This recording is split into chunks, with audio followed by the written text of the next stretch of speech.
എല്ലാ പ്രേക്ഷകർക്കും Ashraf for you Malayala YouTube ചാനലിലേക്ക് സ്വാഗതം. ഇന്നത്തെ വീഡിയോ നമുക്ക് നോക്കാം. വീഡിയോയിലേക്ക് പോകാം. ആരോടും പറയാതെ ആ വ്യക്തി മനസ്സിൽ ഒളിപ്പിച്ചത് ഇപ്പോൾ നിങ്ങളിലേക്ക് കടന്നു വരാൻ ആ വ്യക്തി ആഗ്രഹിച്ചതിൻ്റെ പിന്നിൽ എന്തെന്നതിനെക്കുറിച്ചാണ് നാം നോക്കുന്നത്. നിങ്ങൾക്കെല്ലാവർക്കും ഈ വീഡിയോ ഇഷ്ടപ്പെടുമെന്ന് കരുതുന്നു. വീഡിയോ ഇഷ്ടപ്പെട്ടാൽ ലൈക്ക് ചെയ്യുക, ഷെയർ ചെയ്യുക, കൂടാതെ ചാനൽ സബ്സ്ക്രൈബ് ചെയ്യുക. നിങ്ങൾ നൽകുന്ന പിന്തുണയാണ് കൂടുതൽ വീഡിയോകൾക്ക് പ്രചോദനമാകുന്നത്. അതുകൊണ്ട് തന്നെ ഈ ചാനലിലെ വീഡിയോസ് ഇഷ്ടപ്പെട്ടാൽ ലൈക്ക് ചെയ്യുക, ഷെയർ ചെയ്യുക, സബ്സ്ക്രൈബ് ചെയ്യുക. നമുക്ക് ഒന്നാമത്തെ ഫയലായ TYD എന്ന ഈ ഫയലായി സ്വീകരിച്ച ഒരു റീഡിങ്ങിലേക്ക് പോകാം. ആരോടും പറയാതെ ആ വ്യക്തി നിങ്ങളിൽ നിന്ന് ഒളിപ്പിച്ചു വെക്കുന്നത് എന്ത്? ഈ സമയം നിങ്ങളിലേക്ക് കടന്നു വരാൻ ആ വ്യക്തിയെ പ്രേരിപ്പിച്ചത് എന്നാണ് നാം നോക്കുന്നത്. ജീവിതത്തിൽ ഒരുപാട് അനുഭവങ്ങളുള്ള ഒരു വ്യക്തിയാണ്.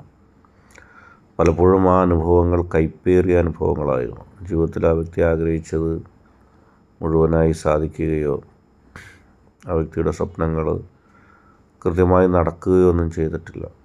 ആ വ്യക്തിക്ക് ഒരുപാട് ദുഃഖങ്ങളും വിഷമങ്ങളൊക്കെ ഉണ്ടായിരുന്നു. ഒരുപാട് പ്രതികൂല സാഹചര്യങ്ങളോട് തരണം ചെയ്താണ് ആ വ്യക്തി ജീവിച്ചു വന്നത്. അതുകൊണ്ട് തന്നെ ആ വ്യക്തിയുടെ സ്വഭാവത്തിൽ അതിൽ ചില മാറ്റങ്ങൾ ഉണ്ടായിട്ടുണ്ട്. എല്ലാ കാര്യങ്ങളിലും സ്നേഹിക്കുന്നവരോട്, കൂടുതൽ ഇഷ്ടപ്പെടുന്നവരോട് കൂടുതൽ ദേഷ്യപ്പെടുന്നൊരു സ്വഭാവം ആ വ്യക്തിക്കുണ്ട്.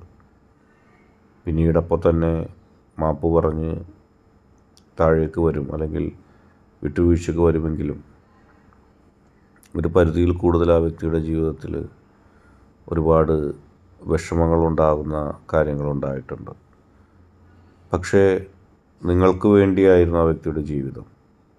എന്തിന് നിങ്ങളുടെ ജീവിതത്തിലേക്ക് കടന്നു വന്നു എന്നത് ചോദിച്ചാൽ, നിങ്ങൾക്കുണ്ടാകുന്ന ദുഃഖങ്ങളും നിങ്ങൾക്കുണ്ടാകുന്ന വിഷമതകളൊക്കെ ആ വ്യക്തിയെ ദുഃഖിപ്പിച്ചിരുന്നു. അതുകൊണ്ട് നിങ്ങൾക്കൊരു ശക്തിയായിട്ട്, നിങ്ങൾക്കൊരു കൂട്ടായിട്ട് എപ്പോഴും ആ വ്യക്തി ഉണ്ടാകണമെന്ന് ആ വ്യക്തി ആഗ്രഹിച്ചിരുന്നു. നിങ്ങളോടുള്ള സ്നേഹം മുഴുവനായിട്ട് നിങ്ങളോട് കാണിക്കുമ്പോഴും കുറച്ച് സ്നേഹം നിങ്ങളിൽ നിന്നും മറച്ചു വെച്ചുകൊണ്ട്, ഞാൻ അത്രക്കൊന്നും നിങ്ങളെ സ്നേഹിക്കില്ല എന്ന് കാണിക്കാൻ വേണ്ടി കുറച്ച് ദേഷ്യവും കുറച്ച് വഴക്കും നിങ്ങളോട് അഭിനയിച്ചിട്ടുണ്ട് ആ വ്യക്തി. ഒരുപക്ഷെ അത് കാണുമ്പോൾ നിങ്ങൾ കരുതിയിട്ടുണ്ടാവാം, എന്തിനാണ് ഈ വ്യക്തി എന്നോട് ഇങ്ങനെ ചൂടാവുന്നത്, ദേഷ്യപ്പെടുന്നത്, കോപപ്പെടുന്നത്. പക്ഷെ അത് നിങ്ങൾക്ക് വേണ്ടി തന്നെയാണ്. ഹൃദയത്തിൽ നിങ്ങളോടുള്ള സ്നേഹം ഒളിപ്പിച്ചു വെച്ചിട്ടുണ്ട്. നിങ്ങൾക്ക് ഏത് പ്രതികൂല സാഹചര്യങ്ങളുണ്ടായും എന്തെങ്കിലും നഷ്ടമുണ്ടായാൽ അതിൽ നിന്നൊക്കെ നിങ്ങളെ ഉയർത്തിക്കൊണ്ടുവരാനുള്ള എല്ലാ ശ്രമങ്ങളും അതിനുവേണ്ടി സന്നദ്ധമായിട്ടാണ് ആ വ്യക്തി നിങ്ങളോട് ഒപ്പം ജീവിക്കുന്നത്, സ്നേഹിക്കുന്നത്. അല്ലാതെ നിങ്ങളിൽ നിന്ന് നേട്ടങ്ങളുണ്ടാക്കാൻ വേണ്ടിയല്ല. ഏതെങ്കിലും വ്യക്തികൾ നിങ്ങളോട് ദേഷ്യപ്പെട്ടാൽ ആ വ്യക്തിക്ക് ഒട്ടും സഹിക്കില്ല. കൃത്യമായ മറുപടി അപ്പോൾ തന്നെ അവർക്ക് നൽകുകയും ചെയ്യും. അങ്ങനെ ആ വ്യക്തി നിങ്ങളോട് പറയാതെ വെച്ചത് ഒരുപാട് സ്നേഹമാണ്. അതായിട്ട് നമുക്ക് രണ്ടാമത്തെ ഫയൽ നോക്കാം. വളരെ വൈകിയാണ് നിങ്ങളും ആ വ്യക്തിയും തമ്മിൽ അടുക്കുന്നത്.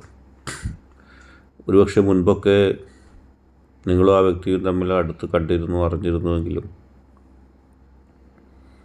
ഒരു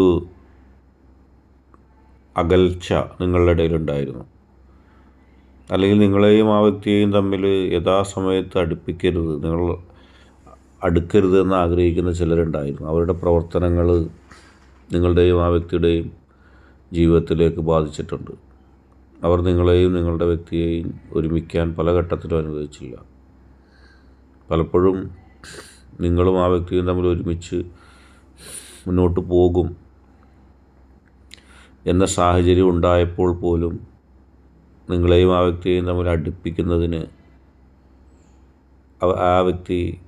ആ വ്യക്തികൾ ഇഷ്ടപ്പെട്ടിരുന്നില്ല. അവരുടെ ഉദ്ദേശം നിങ്ങളും ആ വ്യക്തിയും തമ്മിൽ അടുക്കുന്നതിലൂടെ നിങ്ങൾക്ക് രണ്ടുപേർക്കും ശക്തി ലഭിക്കുകയും നിങ്ങളുടെ ജീവിതത്തിൽ കൂടുതൽ സന്തോഷവും വിജയവും സമൃദ്ധി ഉണ്ടാക്കുകയും ചെയ്യുമെന്ന് അവർ ഭയപ്പെട്ടു. പക്ഷെ അവർ ഏതൊക്കെ തരത്തിലുള്ള പ്രശ്നങ്ങളും പ്രതിസന്ധികളും നിങ്ങളുടെ വ്യക്തിയുടെ ഇടയിലുണ്ടായോ അതൊന്നും വിജയിച്ചില്ല. അതൊന്നും വിജയിക്കാതെ നിങ്ങളും നിങ്ങളുടെ വ്യക്തിയും സ്നേഹത്തോടെയും സന്തോഷത്തോടെയും മുന്നോട്ട് പോവുകയാണ്. എല്ലാ പ്രതികൂല സാഹചര്യവും തരണം ചെയ്തുകൊണ്ട് മുന്നോട്ട് പോകേണ്ടി വരും. നിങ്ങൾക്കും ആ വ്യക്തിക്കും കൃത്യമായി അവസാന സമയത്തെ ഇഷ്ടമാണെങ്കിലോ അല്ലെങ്കിൽ നിങ്ങൾ പ്രണയിക്കേണ്ടതിൻ്റെ ഏറ്റവും അവസാന ഘട്ടത്തിലാണ് നിങ്ങൾക്ക് പരസ്പരം കണ്ടെത്താൻ കഴിയുന്നത്. അതിനു മുമ്പ് പരസ്പരം തെറ്റിദ്ധരിച്ചും പരസ്പരം വഴക്കടിച്ചുമൊക്കെ നിങ്ങൾ രണ്ടും രണ്ട് വഴിക്ക് പോയി. ഒന്നുകിൽ ഒരുമിക്കാൻ കഴിഞ്ഞില്ല, അല്ലെങ്കിൽ ഒരുമിച്ചതിന് ശേഷം രണ്ട് മനസ്സായിട്ട് മാറി നിന്ന്. പക്ഷെ ഇപ്പോൾ വിജയത്തിലേക്കും സക്സസ്സിലേക്കും നിങ്ങൾ എത്തുകയാണ്. തീർച്ചയായിട്ടും നിങ്ങൾക്കും ആ വ്യക്തിക്കും ഒരുമിച്ച് മുന്നോട്ട് പോകാൻ കഴിയും. ആ വ്യക്തി നിങ്ങളെ വല്ലാതെ സ്നേഹിക്കുന്നു. ആ വ്യക്തിയുടെ മനസ്സിൻ്റെ ഉള്ളിൽ നിങ്ങൾക്ക് വലിയ സ്ഥാനമാണുള്ളത്. ആ വ്യക്തി അത് കനിഞ്ഞ് നൽകിയിരിക്കുകയാണ്. കാരണം ആ വ്യക്തിക്കറിയാം നിങ്ങളോടൊപ്പം ജീവിക്കുമ്പോൾ, നിങ്ങളോടൊപ്പം സമയം ചെലവഴിക്കുമ്പോൾ, നിങ്ങളോടൊപ്പം മുന്നോട്ട് പോകുമ്പോൾ കിട്ടുന്ന ഐശ്വര്യവും സംതൃപ്തിയും മറ്റൊരിടത്തും ലഭിക്കുകയില്ല. മറ്റൊരിടത്തും അതിലൊരു നന്മ കിട്ടില്ല എന്നുള്ള വിശ്വാസം ആ വ്യക്തിക്കുണ്ട്. അതുകൊണ്ട് തന്നെ ആ വ്യക്തിയുടെ ഒരു സൗഭാഗ്യമായിട്ടാണ് നിങ്ങളെ കരുതുന്നത്. അത് നിങ്ങളോട് പറഞ്ഞിട്ടില്ല. ആ വ്യക്തിയുടെ എല്ലാ ദുരിതങ്ങളിലും നിങ്ങൾ സൗഭാഗ്യമായിട്ട് നിൽക്കുന്ന ആ വ്യക്തിക്കറിയാം. മറ്റൊരാൾ നൽകാത്ത ആത്മാർത്ഥത നിങ്ങൾ ആ വ്യക്തിക്ക് നൽകിയിട്ടുണ്ട്. അതിൻ്റെയൊക്കെ ഗുണഫലങ്ങൾ തീർച്ചയായിട്ടും നിങ്ങൾക്കും ആ വ്യക്തിക്കും ലഭിക്കും. ആ വ്യക്തി നിങ്ങളുടെ ജീവിത അവസാനം വരെ സ്നേഹിക്കും. ഇന്നത്തെ വീഡിയോ നിങ്ങൾക്കെല്ലാവർക്കും ഇഷ്ടപ്പെട്ടു എന്ന് കരുതുന്നു. വീഡിയോ ഇഷ്ടപ്പെട്ടാൽ ലൈക്ക് ചെയ്യുക, ഷെയർ ചെയ്യുക, കൂടാതെ ചാനൽ സബ്സ്ക്രൈബ് ചെയ്യുക. നിങ്ങൾ നൽകുന്ന പിന്തുണയാണ് കൂടുതൽ വീഡിയോകൾക്ക് പ്രചോദനമാകുന്നത്.